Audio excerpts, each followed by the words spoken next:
Entry 15. The slowest smile I've ever seen. Now, tall red vest, 26. Then, age 6. Found hiding in a collapsed schoolhouse cellar near the Eastern Bastion Road. Now, stonecutter's apprentice.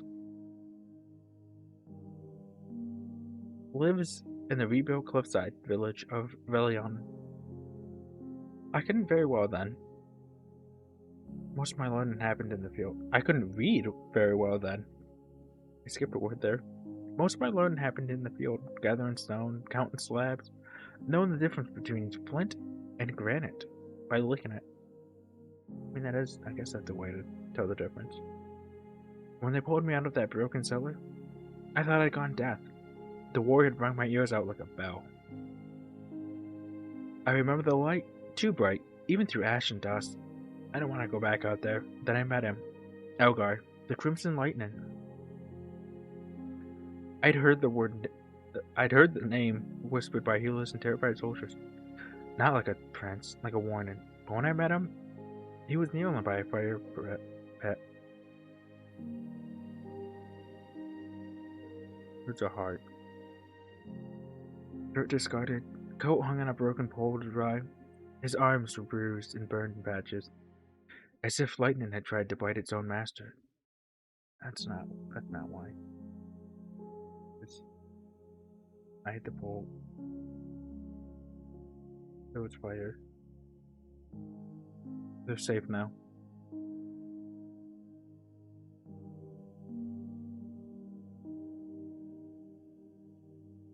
I remember his eyes, bright gold, like fire through honey. I was still too shaken to speak, but I must have looked like a ghost. He didn't ask questions. He just looked at me and said, "You're still standing. That's more than most." I nodded slowly, sat beside him. He didn't flinch when I picked up a cracked stone and started carving shapes into the dirt. He just watched me quietly. After a while, I asked him if he was scared. He thought a long time. Long enough I nearly forgot I'd asked, and he said, "Yes, every time I breathe." But fear isn't what stops me. It reminds me not to turn away when others can't afford to look.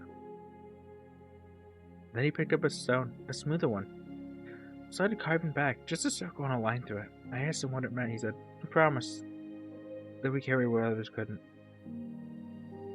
And then, after a very long pause, he smiled. Not wide, not quick.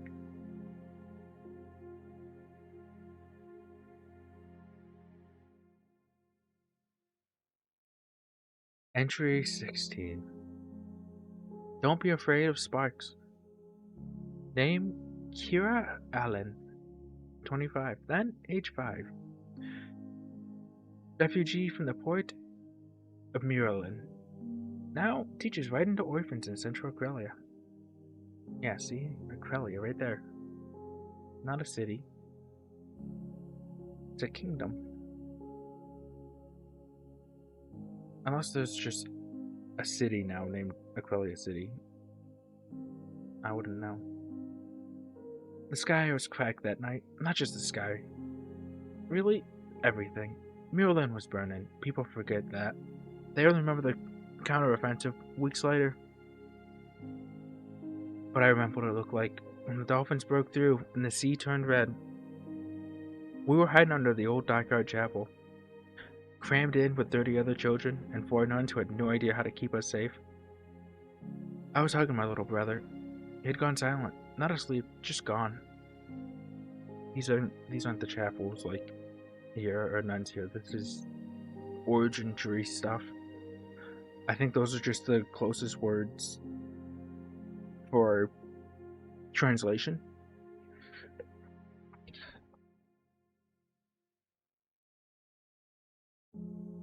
Um, Not asleep, just gone. I remember thinking, I hope he doesn't wake up to see what happens next. Then the lightning came. Not just thunder, real lightning. Red. It didn't come from the sky, it came from a boy. A 15-year-old boy in a coat so soaked in blood it looked crimson, even in the dark. Some of us screamed when we saw him. Not because we recognized him, but because we did. That doesn't make sense, man. The Crimson Lightning.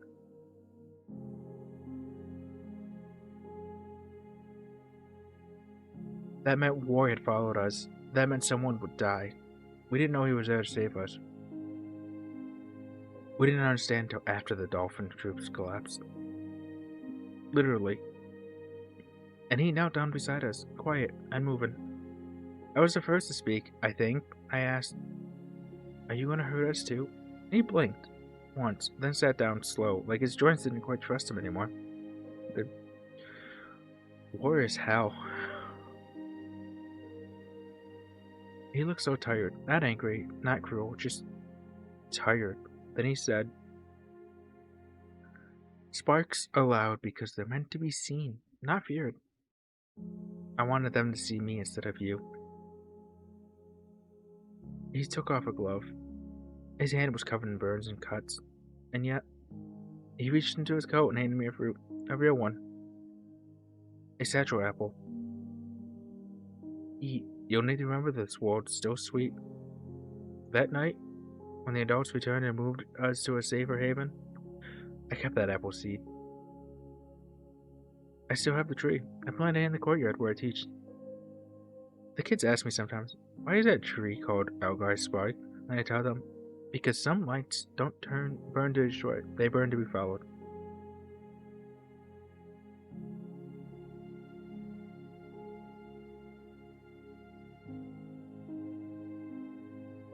Entry 17. He gave him his name back. Name Tovan Merrick, 27. Then, age 7. Scavenger child in the village of Bray Hollow. Now, traveling physician, trained in both Acrelian and Delphinian medicine. Delphinian? See, those translations errors.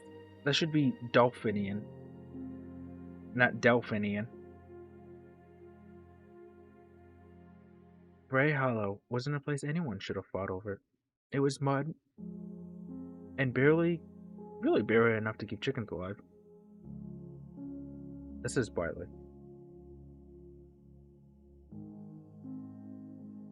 This is Barley. But it was close to the river roots, so the front line swept through us like tides. I was alone. My mother died of fever the year before, and my father was conscripted. I still don't know which side he fought for.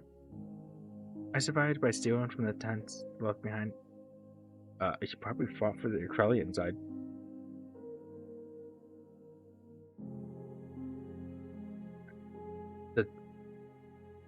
The Dolphinians wouldn't have.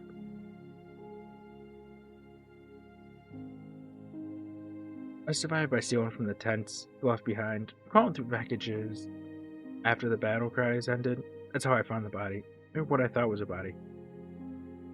A dolphin soldier, maybe 20 or so, gasping, trying to hold in the blood with a fistful of grass.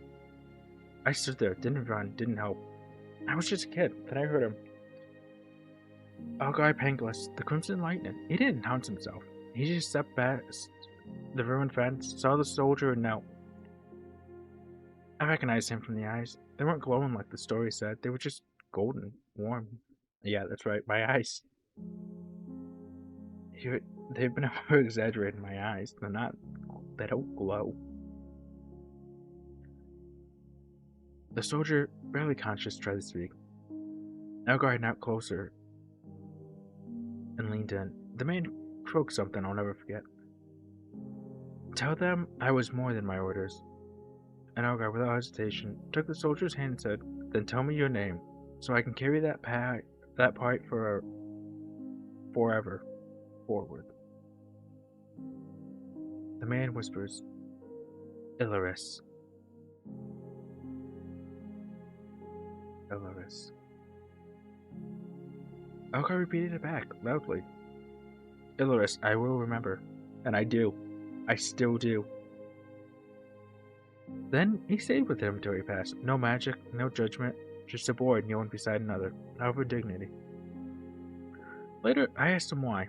He looked down at his blood-red coat and said, "Because no mother deserves to grieve a nameless grave, not even mine, and not his." I've spent 20 years learning medicine because of that moment, because I saw someone teach mercy through memory. The first oath I ever swore as a physician was, "Let me carry the names before I carry the blades." I've kept that oath, thanks to Elgar. Thanks, man. Entry 18. The warmth between ruins.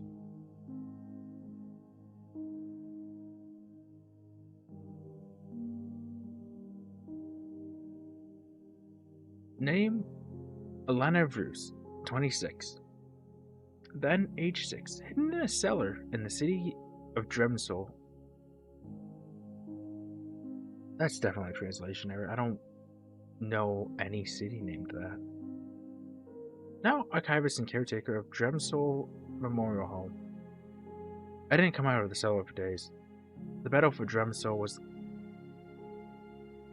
Do you mean Dremisel?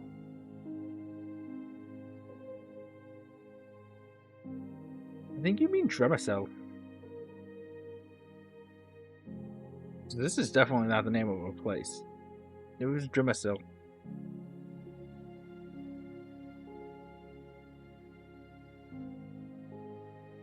Which is how I'm going to read it from now on. It's Dremisel. Because that's. I don't know Dremsol. I know Dremisel. The battle for Dremisel was deafening. Buildings cracked like dry bark. My mother shoved me into a flower bed and said, "Don't make a sound, no matter what you hear." I heard it all. Screams, magic, steel, the rush of water when the aqueducts broke.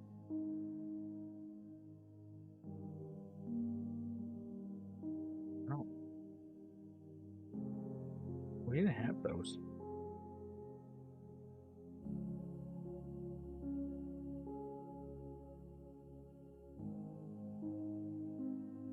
Mew doesn't have those. Mew predates Rome.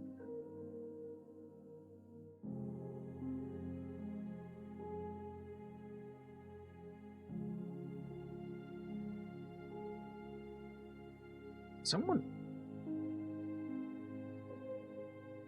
Nebby did translations for this. I'm gonna have to talk with Nebby. But we didn't have aqueducts in Mew. I stayed quiet, even after the fighting stopped. I only came out because someone was singing, not loud, just enough to be heard beneath the wind. A broken melody, a lullaby. He was sitting beside the collapsed archway, crimson coat blackened by soot. His rapier buried blade first into the stone beside him like a flag. The Pengi don't sing anymore. Algar Pengilus. I didn't know him then, just his eyes, bright golden. I stood there, trembling, and he said, "If you're going to cry, do it loud. Cry and cry it. Only feeds the silence." That made no sense to me, but I did cry, loud, and he let me. Then he offered me half a burnt roll from his coat pocket, told me a story. Made up tale about a prince who turned lightning into laughter. I asked him, "Did you kill the people who made the buildings fall?"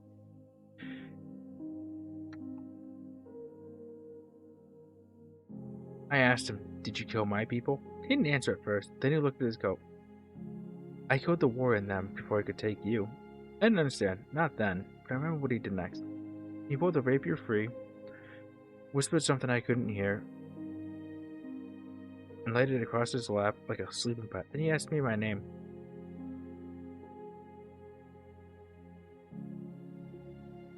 I whispered, "No one else has to die for the folly of our people."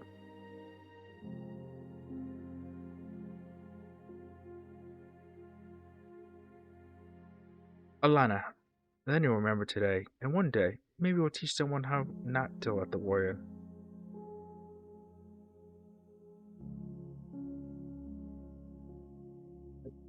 Don't like that you didn't specify who's saying these, but that was her saying her name and me responding, and then her responding. in that quotations. I teach children now, and I keep a little chalk drawn from the night, a lightning bolt with a smile. I was terrified of monsters, but he never looked like one to me. Just tired. Tired and trying to sing louder than the silence.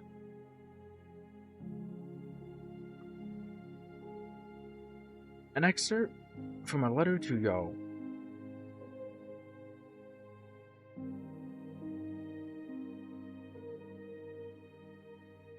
My brother made a promise no child should have had to make, and yet he kept it. Over and over, I still remember the feel of his hand on my head when I cried that night before the ninth wall fell. He said nothing then, but these children heard what he could never say to us. Thank you for gathering the words he could say.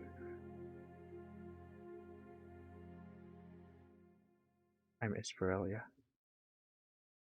In the years since, Varelia has become a quiet patron of y'all's continuing efforts, sending letters of gratitude to contributors and insurance survivors' families receive the archive volumes for free. She often visits the reconstructed Ninth Wall Memorial Garden in silence, where Elgar's name is etched not beneath Hero Trader, but under the title Crimson Lightning, Shield of Corellia.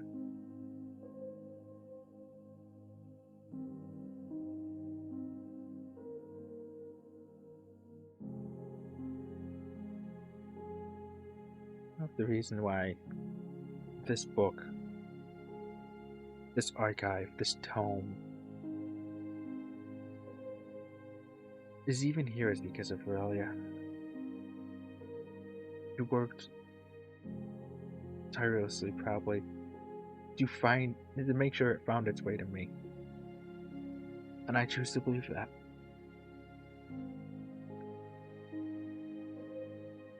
From a journal entry, dictated privately to Jael, we were raised on the doctrine of sacrifice, but no one warned us that it could be so lonely. I feared for Elgar because I did not understand him. Now I fear for him because I finally do. These children saw not a traitor, nor a weapon, nor a monster. They saw a boy who refused to let anyone else fall, even when he had become something terrible to prevent it. I carry his sword in ceremony. But these voices, in Jael's archive, they carry his truth. Since reading the archive, Cadrian has pushed for annual remembrance readings during the Midsummer Peace Festivals at the Ninth Wall, insisting that we honor what was endured, not just what was won. I'm glad to see that he's come around. At the trial, he was one of the ones that was all for me going to the tower. Thank you. Okay, thank you. Additional interviews, past and present. Leosa, age 9. They said the dolphins would come from the sea, but I didn't know they'd make it scream. Our windows shook, and Mama hid me in the cupboard under the bread oven. I peeked out and saw soldiers run past with water climbing after them, water with eyes. Then the lightning came. Not from the skies, from him. He was standing at the docks, coat torn, one hand behind his back, like in stories. He didn't speak. He didn't have to. The sea hissed and ran away. Leosa, now 29, head mistress of Port Melusian Academy. You know, I still teach that lesson, the one where you ask the children what makes a protector. Some say strength, some say courage, but I tell them a protector is someone who doesn't wait for thanks, just the silence after the storm. I thought I saw him once more, long after the war. He walked the port alone, staring at the sea like he was staring at the try again. He didn't speak to me, but I remember that day like lightning across the water. It wasn't me. I've been in the pool rooms ever since they put me in tower. They put me in tower and I fell through reality and ended up here. It's been 15 years. It wasn't me. But now, age 11. We lived by the irrigation canals when it started. Everything was loud. My uncle told us to run, but the ground opened up like soup, and those sea things came crawling out. I dropped my toy sword. Then someone screamed something about a crimson storm, and I saw him. Hair matted, blood on his face, sword glowing red like fire wasn't red enough. He saved my uncle. He looked at me and nodded, like he knew me. I still have the toy sword. I call it Outlaw now. That's sweet. But now 31, quartermaster, a Krellian guide. We're supposed to forget, or at least pretend, but I can't. That day turned me from a farmer's boy into a soldier. I've carried Algai's name into battle 3 times, twice on drills. Once when counted, I've seen fools try to mock him, call him a traitor or a ghost. But they weren't there. They didn't see a man bleed for people who didn't know his name. They didn't see lightning answer his thoughts. The Crimson Lightning wasn't just a title. It was a warning to anyone who thought a Krellia could be drowned.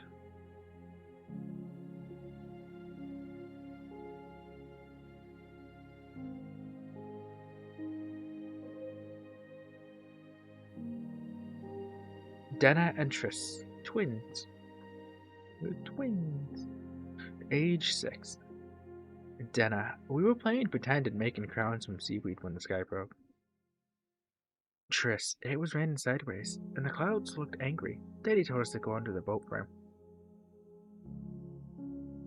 Then, a big wave was coming, big enough to eat all the houses. But a man pointed at it. He didn't even flinch. The wave stopped like it forgot what it was doing. I think he told it no.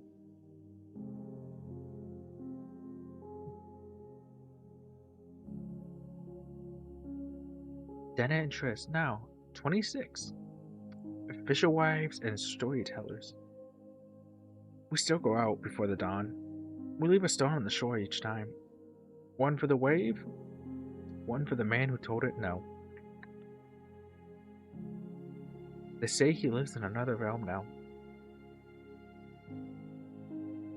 Making people laugh, dancing with the shadows and colors, but he smiles more now.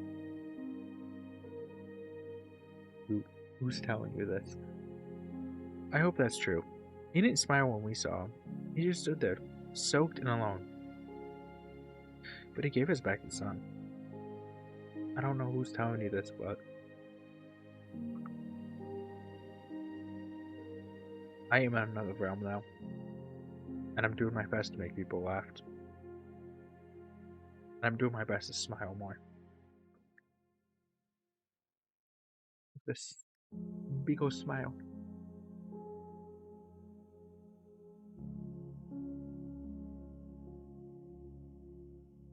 That smile was for you, Denna and Triss.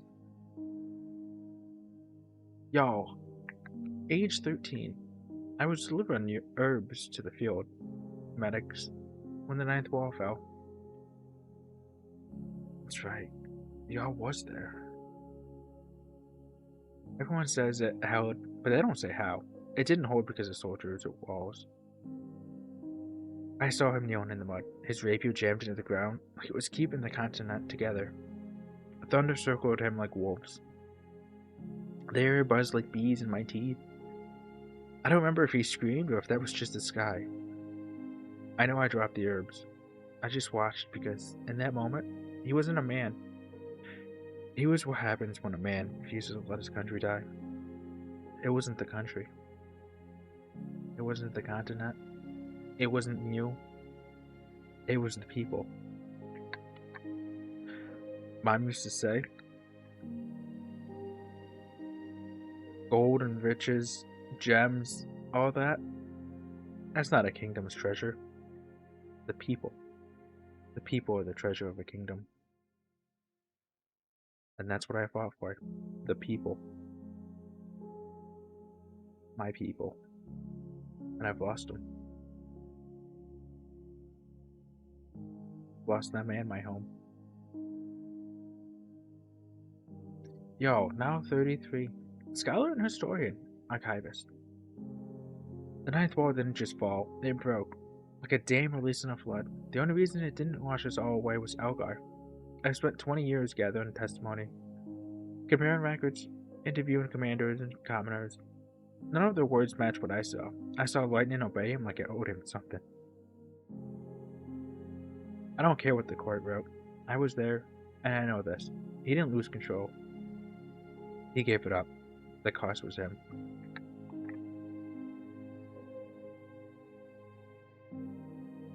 My words before the lightning came at the ninth wall.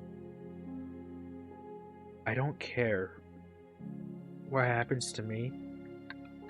Just save them.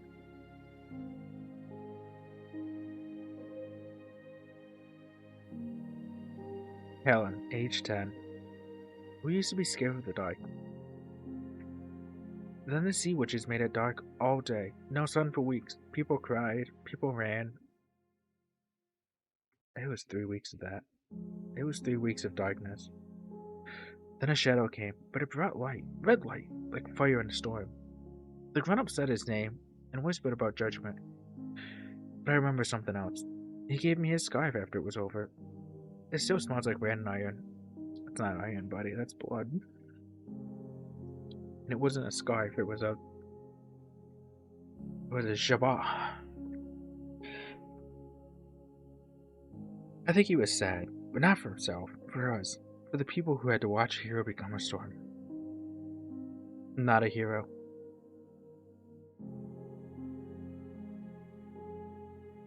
Helen, now 30. Poet and veteran advocate. The scarf faded years ago, but I keep it locked in a cedar box with a letter I never sent. I wanted to thank him. Still do. You're welcome.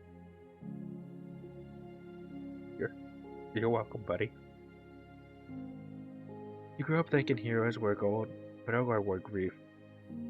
He walked into towns like he didn't belong, and left before you could say goodbye. But we remembered, all of us.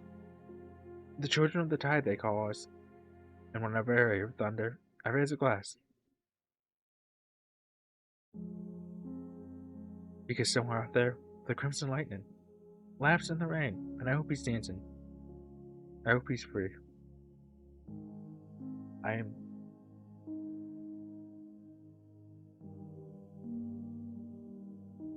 freer than I was.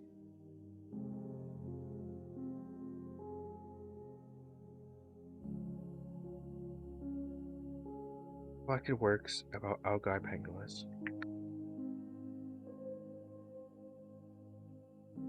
Is this a nursery rhyme?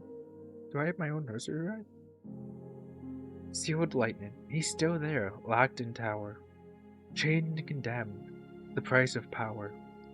The second prince of Acrilia died that day, or so the enemies came to pray. Crimson lightning they chose the name, the ninth wall forever stayed. The crater left in his wake, to this day it remains. Do not weep for the boy in the thunder tomb. Peace with others now, like him now, no longer doomed. I'm not in tower. Not anymore. I wasn't there for very long. 5 days. A threat, a promise, an oncoming storm. A prince with many a title, a blade red like blood, stood silent while the sky boomed above the flood. The ground cracked, and the sky shook. The dolphins charged forward, but Elgar, red mage, stood defiant, and spoke no words. He stood alone, foot planted, no desire to run. The sky sparked, the lightning did come. When the mist cleared, when the survivors ran in fear, they found him unconscious, sword in ground. Acrylian soldiers, stunned, began to gather around. To the enemies he was a threat. To his people he was a promise. An oncoming storm, not born of rage, but of mercy. O you who bore the storm, not with crown nor law, but with burning hands and a boy's broken awe. We do not name you saint, you ask for no such grace, but in thunder's fall you took the lesser place. While elders fled, while princes warred, I was a prince. I am a prince. And I think the whole Tower of One criminal thing stripped me of that title.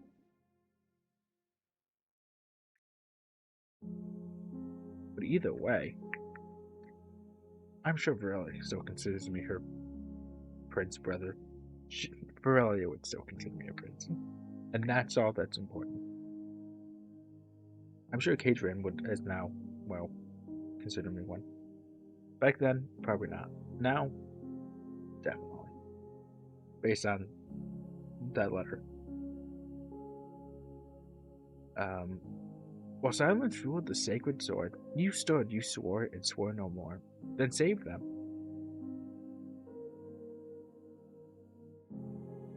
Crimson is the fire that mercy dares to hold, not kind, not soft, but bitter bold.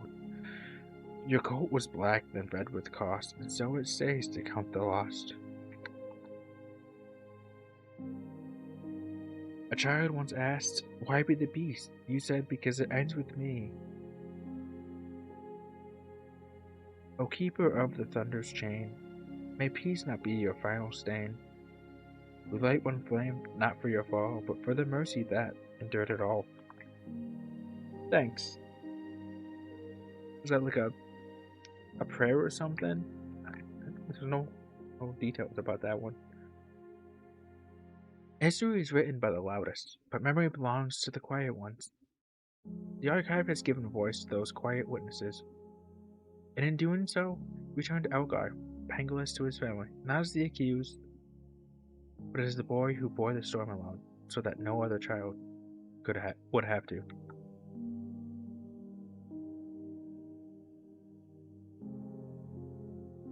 Did.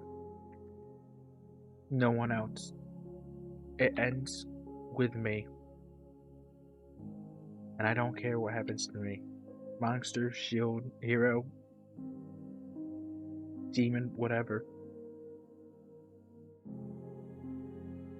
No one else had to. I paid the price so they could reap the reward.